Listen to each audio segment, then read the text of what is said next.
Okay, students, are you able to see the screen?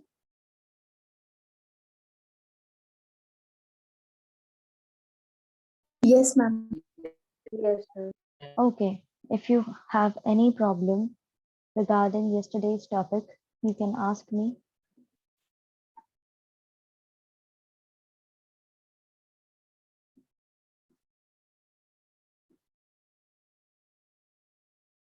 कल के पढ़ाई टॉपिक में किसी को कोई दिक्कत आई है तो आप लोग कभी पूछ सकते हैं. No, ma'am. No, ma'am. No, ma'am. Okay. Okay so कल हमने पढ़ा था जर्मनी के बारे में. आज हम पढ़ेंगे इटली के बारे में. Like Germany, Italy too had a long story of political fragmentation. Germany की तरह ही इटली की भी एक काफी लंबी हिस्ट्री रही है राजनीतिक फ्रेगमेंटेशन की. एज इन इसके भी कई सारे अलग अलग हिस्से हैं, अलग अलग यहाँ पर भी चीजें हुई हैं. Italians were scattered over several dynastic states as well as the multinational Habsburg Empire.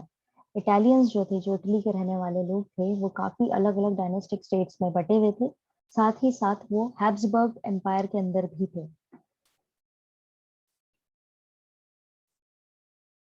During the middle of the 19th century, Italy was divided into 7 states, of which only one, Sardinia Piedmont, was ruled by an Italian princely house.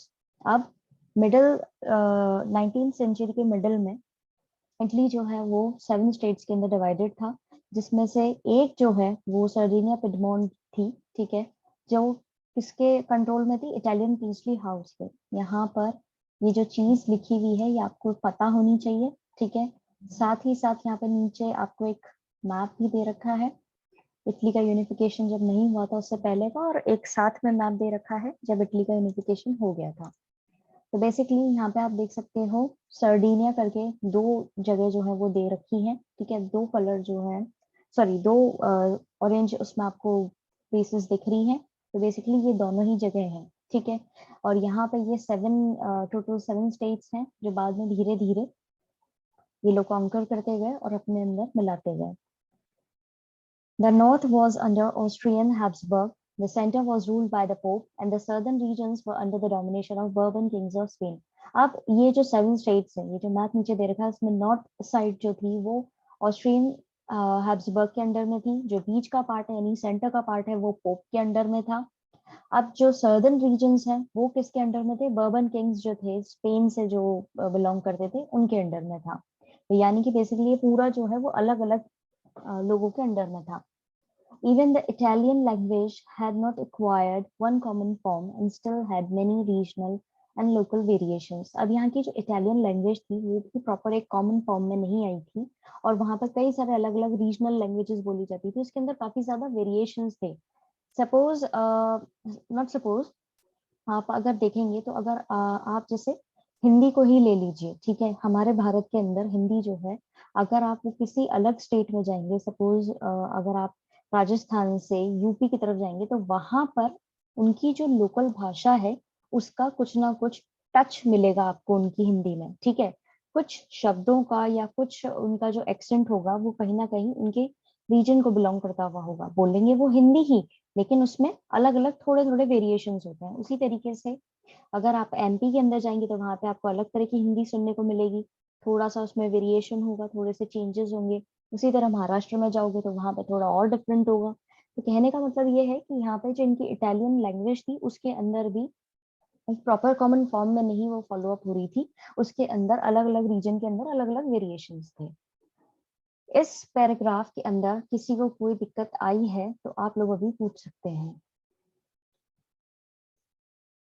No, ma'am. Okay, then moving on. During the 1830s,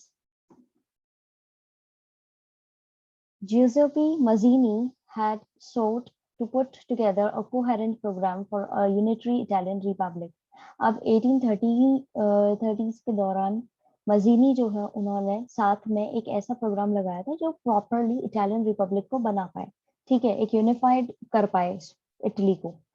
He had also formed a secret society called Young Italy. हमने पढ़ा था कि मजीनी ने पहले दो secret societies जो है वो फॉर्म करी थी. उनमें से एक young Italy For the dissemination of his goals, अब अपने goals को properly फैलाने के लिए, अपने goals को properly आगे spread करने के लिए इन्होंने ये secret society जो है वो form करी थी, ठीक है। The failure of the revolutionary uprising both in 1831 and 1848 meant that the mantle now fell on Sardinia Piedmont under its ruler King Victor Emmanuel II to unify the Italian states through war. अब यहाँ पे क्या हुआ था, जब ये revolutionary uprising जो है फेल हो गए थे, यानी कि जो revolution चल रहा था वो 1831 और 1848 के अंदर पूरी तरह से फेल हो गए थे, यानी कि वो अपना प्रॉपर जो उनका मेन एम था वो प्रॉपर उसे अचीव नहीं कर पाए थे। तब किसके हाथ में सारी जिम्मेदारी आ गई थी? सर्डेनिया पिडमॉन्ट का जो रूलर था किंग विक्टर मैनुअल सेकंड, उनके हाथ में सारी जिम्मेदारी आ गई थी इस चीज की कि भाई अब आप ही को ही इटालियन स्टेट्स जो है वो सारी यूनिफाई करनी पड़ेंगी, सबको इकट्ठा करना पड़ेगा, एक साथ करना पड़ेगा। और ये वो चीज कैसे करने के लिए था? थ्रू वॉर, यानी कि लड़ाई करके ही आप ये चीज अब आगे बढ़ा सकते हैं। In the eyes of the ruling elites of this region, a unified Italy offered them the possibility of economic development and political dominance. अब जो बाकी ruling elites थी उस region की, जो ruling class थी, ठीक है, उनको ये समझ में आ गया था कि एक यूनिफाइड इटली अगर ऑफर की जाती है तो वहां पे उनका मतलब अगर इटली के सारे स्टेट्स को प्रॉपरली यूनिफाई किया जाता है तो वहां पे उनके आर्थिक डेवलपमेंट होगा, साथ साथ उनकी जो डोमिनेंस है, राजनीतिक डोमिनेंस यानी उनका जो दबदबा है वो भी आगे जाकर के बढ़ेगा। इस पैराग्राफ के अंदर किसी को कोई दिक्कत?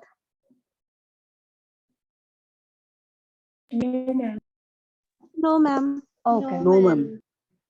अब है हमारे पास में कि किसने ये चीज जो इन्होंने इटली को कैसे यूनिफाई किया है उसके लिए बताया जाएगा कि कौन सा एक मेन नाम है जो काफी पॉपुलर रहा है और आपको भी पता होना चाहिए, ठीक है, कि किसने ये चीज जो है वो प्रॉपरली काम करी, ठीक है। चीफ मिनिस्टर कैवियोर who led the movement to unify the regions of Italy was neither a revolutionary nor a democrat.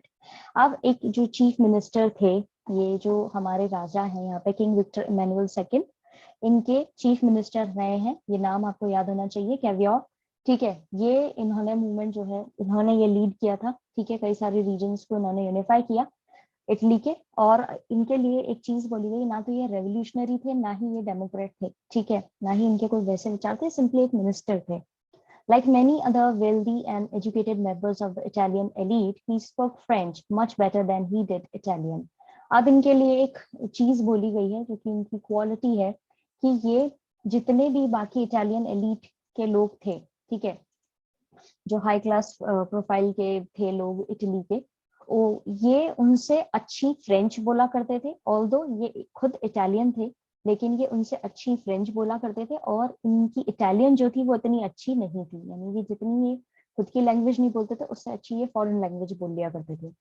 Through a tactful diplomatic alliance with France engineered by Cavour, Sardinia Piedmont succeeded in defeating the Austrian forces in 1859. अब क्योंकि इनकी French पर पकड़ बहुत अच्छी थी और इनके जो राज